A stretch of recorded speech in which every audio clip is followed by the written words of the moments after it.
Gracias al doctor Ernesto Martínez Buitrago por la invitación y a todos ustedes por estar aquí. Me da mucho gusto hacer esta presentación después de estas extraordinariamente buenas 3 presentaciones, y además eso me ahorra de decir muchas cosas que iba a decir y dedicarme a lo que en realidad quiero hacer, que es provocar una reflexión entre nosotros con algunos de los datos que tenemos y de la experiencia que tenemos en México y que estamos queriendo implementar en México. Y quisiera empezar un poco con unas preguntas como en plan de hipótesis. Alguna, Gustavo Lopardo ya contestaba y me da mucho gusto que coincida en la respuesta, y es si para que PrEP funcione basta con tener los frascos en las pastillas y los médicos tratantes de VIH prescribiéndolo. Yo hipotéticamente lanzo la respuesta no, y creo que Gustavo coincide con esa respuesta, pero hay otras preguntas que también tenemos que hacernos. Otra es, ¿el principal impacto de PrEP será en reducir el número de infecciones en las personas que toman PrEP? Y me atrevo a lanzar la hipótesis de no será ese el principal impacto de los programas de PrEP, y ahorita les explico por qué. La siguiente es, en nuestros países, en Latinoamérica, va a comportarse la población a la hora que empecemos a ofrecer PrEP, que en algunos lugares ya se dijo que se está ofreciendo, como en Europa, en Estados Unidos? No lo sabemos, probablemente no. Y debería, esta pregunta en este congreso me pone nervioso hacerla, ¿deberían los programas de PrEP estar principalmente en manos de los médicos tratantes de VIH, o sea, infectólogos, etcétera? Me atrevo a decir no, como hipótesis. Y ¿es PrEP la principal herramienta de prevención con la que vamos a contar en los próximos años? Y me atrevo también a decir no, como hipótesis. Y por último, en este contexto donde hemos visto que tenofovir y emtricitabina están funcionando para prácticamente todas las poblaciones, y ya lo vimos en mujeres y ahora lo vemos en adolescentes, ¿el mismo PrEP para todos? Y también me atrevo a hipotetizar no, y no me refiero a las drogas solamente, y ahorita les explico por qué. Entonces, con esa dinámica tal vez de reflexionar un poco, y agradezco mucho que no me hayan, no porque yo tenga nada contra PrEP, al contrario, agradezco mucho que mi presentación no lleve el título de PrEP, sino de prevención combinada. Esta diapositiva, que es vieja, que muchos de ustedes seguramente conocen, y que nos habla de todas el paquete de intervenciones biológicas que podemos hacer en el contexto de la transmisión sexual. Faltan, por supuesto, cosas de reducción de riesgo y cosas de transmisión perinatal que también están ahí. Esta diapositiva me gusta mucho porque esta diapositiva, me voy a bajar un poco para alcanzar a verla, nos habla de algunas intervenciones que han funcionado y han demostrado eficacia en la población de hombres que tienen sexo con hombres. Ya nos hablaron del uso del condón, que en efecto cuando se usa es eficaz. ¿Y para qué es eficaz? Para reducir nuevos casos de VIH. Obviamente el tratamiento como prevención ha demostrado eficacia. Las intervenciones grupales por pares en hombres gays han demostrado eficacia en la reducción del sexo anal sin condón. Alcance comunitario por pares, o sea, programas llevados por hombres de la comunidad gay, dirigidos a hombres de la comunidad gay, han demostrado eficacia. Obviamente el uso de PrEP ya se ha hablado, el uso de lubricante también. Conforme va bajando la tabla, va bajando el nivel de evidencia y de impacto. Profilaxis post-exposición, aunque no hay el tamaño de ensayos clínicos ni de cohortes que tenemos en otras intervenciones, pero ha demostrado eficacia. La consejería, de nuevo las intervenciones grupales, mensajes de prevención por internet, las intervenciones en sitios de encuentro, es decir, la gama se va ampliando entre el tipo de cosas que se pueden ofrecer, y ahorita estamos hablando solamente de hombres que tienen sexo con hombres, que en nuestra región latinoamericana es la población más afectada. Las pruebas de VIH, la circuncisión ya se mencionó, hay algunas intervenciones que se están probando en este momento, como el entrenamiento a trabajadores de la salud, las clínicas especializadas en HCH, notificación anónima a la pareja, campañas dirigidas a la comunidad LGBTI, y el uso de condón femenino para sexo anal, que esas no han demostrado y se están probando. Y por último, en rojo, las que sí se han probado, pero más bien han resultado sin impacto, sin beneficio, como evitar la eyaculación en la boca, evitar poppers, el zero sorting o las intervenciones para reducir el consumo de alcohol. Esas en general. Esta paleta que usamos un poco en las explicaciones que hacemos en las clínicas Condesa para más o menos desarrollar el tema de la prevención combinada. Hay una pregunta que a veces, en esas veces cuando uno se junta con los amigos, sobre todo los amigos médicos, y uno dice, ¿cuál creen ustedes que es el desarrollo, el invento en salud más importante del siglo XX o de las últimas décadas? Y a lo mejor algunos dirán los antibióticos, otros dirán las vacunas, o sea, el desarrollo más sofisticado de vacunas. A lo mejor algunos dicen antirretrovirales, ahí con mucho sesgo. A lo mejor algunos dicen el condón de látex. Pues depende a quién le preguntes.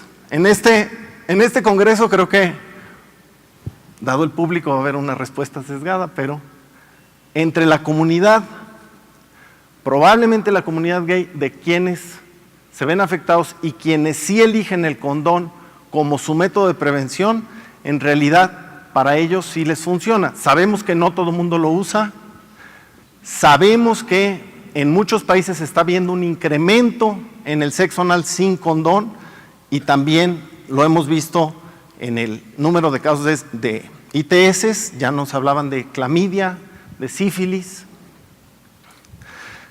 Y esto que me parece crucial, la combinación, ya en la presentación anterior, oímos la combinación del uso de drogas con el sexo anal sin condón. Fíjense en esta diapositiva, ya lo explicábamos, cómo el riesgo de este tipo de prácticas como el sexo sin condón o como tener múltiples parejas cuando se usan metanfetaminas, aumenta muchísimo la probabilidad de tener esas prácticas. Estos son datos nuestros de las clínicas Condesa, son datos en hombres HCH que tienen una infección aguda o reciente. ¿Qué quiere decir? Que tienen una prueba rápida de VIH negativa y un ELISA de cuarta generación reactivo, o que tienen una prueba negativa de VIH previa de menos de 6 meses. En estos hombres, que son hombres relativamente jóvenes, que tienen muchísimas parejas sexuales, tanto históricamente, 113 de media, como en los últimos 3 meses, que tienen reporte de ITS muy alto, 40% reportan ITS, sangrado anal, uso de sustancias durante el coito, en una tercera parte, uso de condón, solo lo reportan una tercera parte, pero esa tercera parte evidentemente miente, ¿no? Están llegando con una infección aguda por VIH. Porque la pregunta es si usan consistentemente el condón, y dicen que sí, la tercera parte. Con cargas virales altísimas, una mediana de una media de más de 3 millones de copias, CD4 relativamente altos.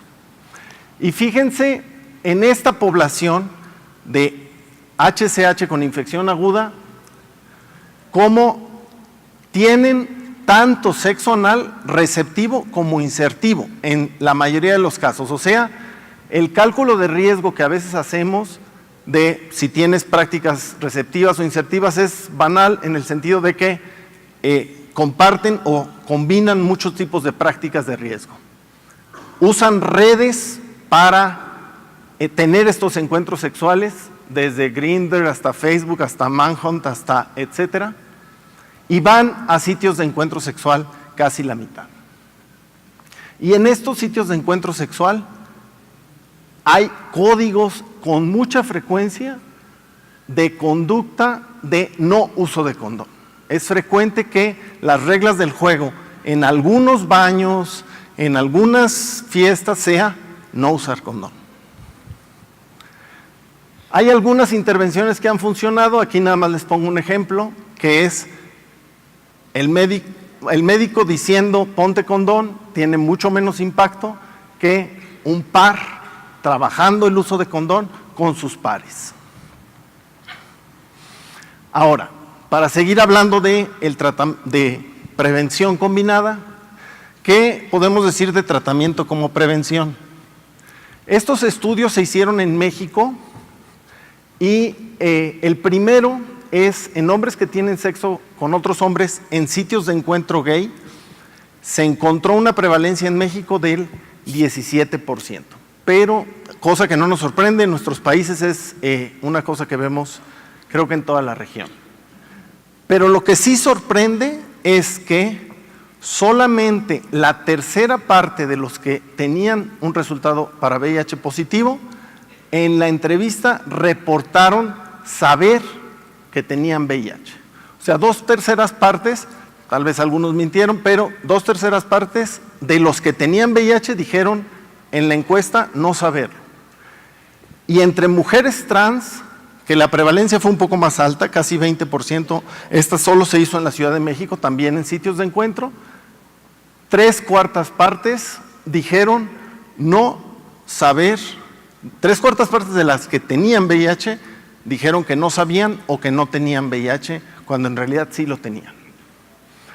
Entonces, en nuestra región, el principal hueco o el principal reto que tenemos en el continuo de atención ciertamente es el diagnóstico, principalmente en las poblaciones más afectadas. ¿Cómo tomamos en ese continuo de atención una fotografía de nuestra región?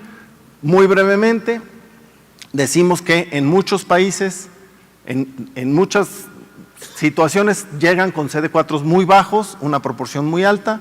En México casi la mitad de las personas que inician tratamiento inician con menos de 200 CD4. Algunos, o sea, la mitad de los que inician tratamiento sabían su diagnóstico 6 meses o más. O sea, estuvieron 6 meses o más sabiendo su diagnóstico sin tratamiento y llegan como presentadores tardíos. Y además tenemos cifras de pérdida de seguimiento importantes. Aunque una vez que están en atención, ciertamente en la región tenemos buenos porcentajes de supresión virológica. Esta curva que algunos de ustedes probablemente han visto en alguna presentación de la clínica se refiere al servicio de diagnóstico que tenemos en las clínicas Condesa en la Ciudad de México. Desde 2009 se desarrolló un algoritmo más amigable de diagnóstico con resultados de pruebas rápidas en el mismo día y agilización de la entrega de resultados confirmatorios y con consejeros, un servicio de consejería más amigable para las poblaciones clave. Y eso, solo eso, por un boca a boca, ha ido aumentando en 20-30% el número de, 15-20% el número de personas que vienen a hacerse la prueba. Y son personas de muy alto riesgo, como ven, entre 12 y 15% de las personas que acuden a hacerse la prueba tienen un resultado positivo. Y el número de diagnósticos ha ido creciendo año con año. Solo entre 2016 y 2017 quizás empecemos a ver un plató de estos que en Nueva York ya se ve hacia la baja y en San Francisco ya se ve hacia la baja el número de casos nuevos nuevos diagnósticos en una ciudad pues que es una megalópolis. ¿Qué pasa? ¿Por qué les pongo esto en el contexto del tratamiento como prevención? Esto es un ejemplo, el de 2016, de los más de 3.300 diagnósticos nuevos. Muchos se refieren a otras clínicas, a otros servicios, porque en México, como en algunos otros países de Latinoamérica, el sistema de salud está dividido en varias instituciones o en público y privado, etcétera. Cerca de la mitad se quedan en las clínicas Condesa y algunos 30 días después del diagnóstico no se habían incorporado, aunque luego 3 meses después a más de la mitad ya los encontrábamos.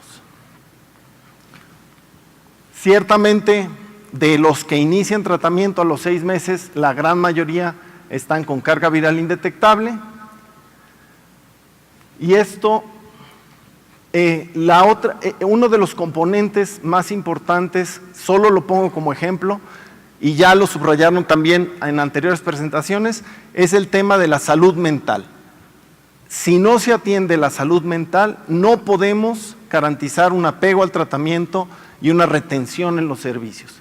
En las clínicas Condesa, un equipo de psiquiatras y psicólogos se dedican a la parte de salud mental. Y esta diapositiva la quise poner pensando en el tema de costo-efectividad de las intervenciones de prevención. ¿Y por qué? Porque fíjense cómo en hombres, si estimamos el costo por el tratamiento con el que inician los hombres, el costo es relativamente bajo en jóvenes, pero conforme avanzan en edad en hombres, los esquemas van siendo más y más caros. Esto no pasa así en mujeres en México. En mujeres, casi todas las mujeres de los diferentes grupos de edad tienen el mismo costo, los antirretrovirales. Pero los hombres, conforme avanzan en edad, tienen esquemas más complejos, probablemente secundario a fallas y a necesidad de esquemas de segunda o tercera línea. Entonces, si no atendemos el tema del apego, el tema de la salud mental, terminamos con costos más elevados a lo largo del tiempo.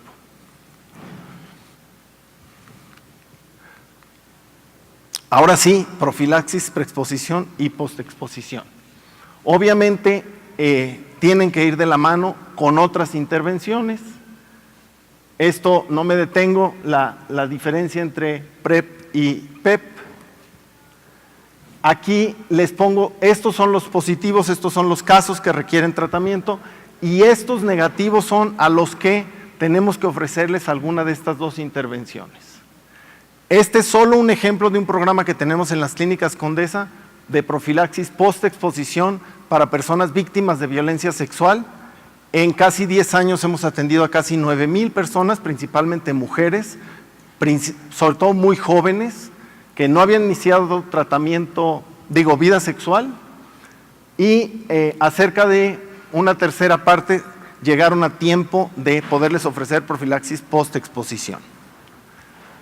Bueno, PrEP ahora con algunos ejemplos, ya hemos hablado, en México está a punto de aprobarse y Truvada para su uso en PrEP, y ciertamente vamos a tener un protocolo de implementación tripartito entre Brasil, Perú y México.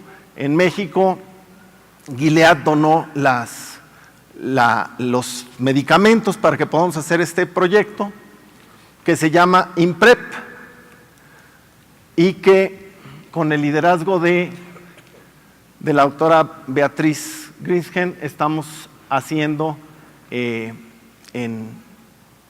también en México. Y de Badilea Belloso. En México lo vamos a hacer principalmente en la Ciudad de México y en Jalisco. Oaxaca está por verse por el tema de los temblores que dejaron a las organizaciones. Lo que quiero decir aquí muy importante es que vamos a implementar PrEP y a distribuir PrEP no solo en clínicas de VIH, sino también en centros comunitarios. O sea, organizaciones de la sociedad civil van a poder distribuir PrEP, son organizaciones que tienen experiencia haciendo pruebas diagnósticas y tratando ITS, y entonces ellos también van a distribuir PrEP, van a tener los medicamentos en las organizaciones. Y esto es un tema clave, porque ¿quién ha distribuido mejor los condones entre HCH y mujeres trans en la epidemia de VIH? ¿El sector público o las organizaciones de la sociedad civil? La sociedad civil es quien mejor ha hecho la distribución de condones. ¿Por qué PrEP tendría que ser diferente? Es una hipótesis. Tal vez PrEP llegue mejor si lo hacemos con estas organizaciones comunitarias. Simplemente un comentario con respecto a los costos.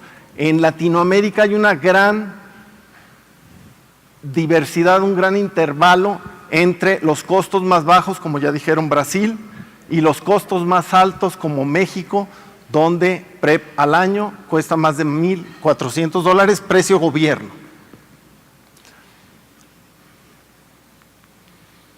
Estas son las organizaciones e instituciones que van a participar, que están participando en el protocolo de implementación en la parte mexicana. Estas son las poblaciones principalmente HCH, trabajadores sexuales y mujeres trans. Obviamente el tema del apego es importante. Y el apego a lo largo del tiempo, porque aquí vemos cómo se va perdiendo el apego en algunas de las mujeres trans en el protocolo que ya nos mencionaron de Brasil. Y este es para responder al tema de si el principal impacto que van a tener los programas de PrEP es en la reducción de nuevas infecciones en la gente que consume PrEP. Si vienen 1,000 personas a buscar PrEP a una clínica, es una hipótesis, a hacerse la prueba y a pedir PrEP, con la prevalencia que tenemos, 17% de las personas que lleguen van a descubrir que ya tienen la infección por VIH.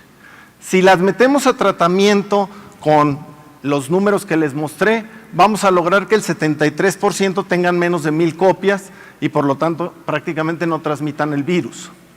Al resto, suponiendo que todos cumplen criterios para PrEP y suponiendo una incidencia como la que vimos en PROUD del 9%, si todos se lo toman bien, vamos a prevenir 63 infecciones en este grupo, es decir, el grupo de los que toman PrEP. La pregunta es, dando tratamiento a las personas que descubrieron que tenían VIH, buscando PrEP, ¿cuántas infecciones vamos a prevenir? Y la hipótesis es que vamos a prevenir mucho más tratando a esos que vienen a buscar PrEP que ya tienen VIH, que en estos que toman PrEP y todavía no tienen VIH. Esta es esa misma pregunta contestada como hipótesis en Estados Unidos. Si solo das PrEP, esto es lo que reduces en términos de nuevas infecciones, pero si aumentas el escenario de tratamiento como prevención, reduces muchísimo más el número de infecciones. La vinculación entre PrEP y tratamiento tiene que estar íntimamente ligada. Íntimamente ligada la vinculación a servicios para las personas que busquen PrEP, tanto que resulten positivas como negativas. Y el tema de la pregunta del mismo PrEP para todos tiene que ver con a qué población se dirige. Este es un programa que tenemos para trabajadores sexuales en la Clínicas Condesa, se llama Punto Seguro, con prevalencias muy altas de ITS y de VIH, uso de condón muy bajo. Sí es cierto que las mujeres trabajadoras sexuales usan mucho el condón, pero los hombres trabajadores sexuales, por lo menos en México, no lo usan y tienen incentivos perversos por parte de los clientes para no usarlo, y en ellos hay que usar estrategias de alcance mucho más agresivas, incentivos económicos, monitoreo de la adherencia mucho más apegado que en otras poblaciones. Por eso digo, no el mismo PrEP para todos. Una población tan prioritaria como ellos requieren una intervención mucho más agresiva. Este es el programa para migrantes que tenemos en México, en la Ciudad de México, de donde vienen personas de diferentes países principalmente de Latinoamérica, y les ofrecemos tratamiento antirretroviral gratuito y también para ellos tiene que haber una estrategia de alcance para ofrecer PrEP diferenciada. ¿Por qué? Porque vienen muchas veces en situación indocumentada, etcétera. Y lo mismo aplica para las diferentes poblaciones que ya no voy a explicar. Requieren programas específicos e intervenciones específicas. Esto simplemente es para mostrarles las características de los negativos que vienen, o sea, personas que vienen a hacer la prueba y que tienen una prueba negativa, cómo son gente muy joven.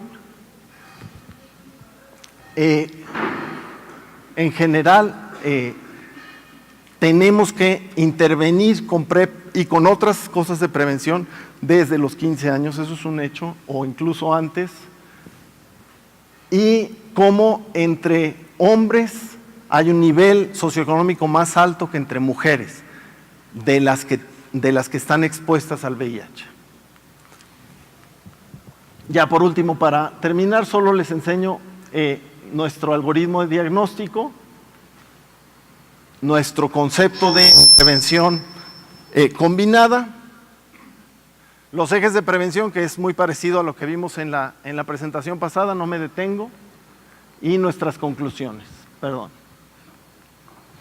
Entonces, se debe incorporar a la población negativa de alto riesgo a servicios de diagnóstico, prevención y atención para incrementar el diagnóstico temprano.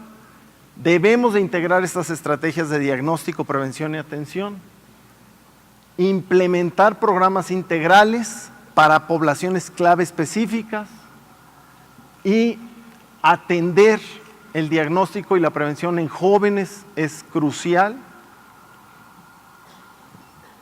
PrEP, verlo no como una estrategia aislada y en muchos casos ni siquiera la más importante, sino como parte de un paquete de prevención y siempre integrado con profilaxis post-exposición. Tienen que estar juntos y tenemos que saber distinguir qué usuario requiere cuál. No como estrategia única y siempre complementada con estrategias de salud mental y de comportamiento con la gente que es experta en comportamiento. Y por último, con equipos multidisciplinarios, con organizaciones de la sociedad civil, con expertos salubristas, no solo los médicos tratantes de VIH.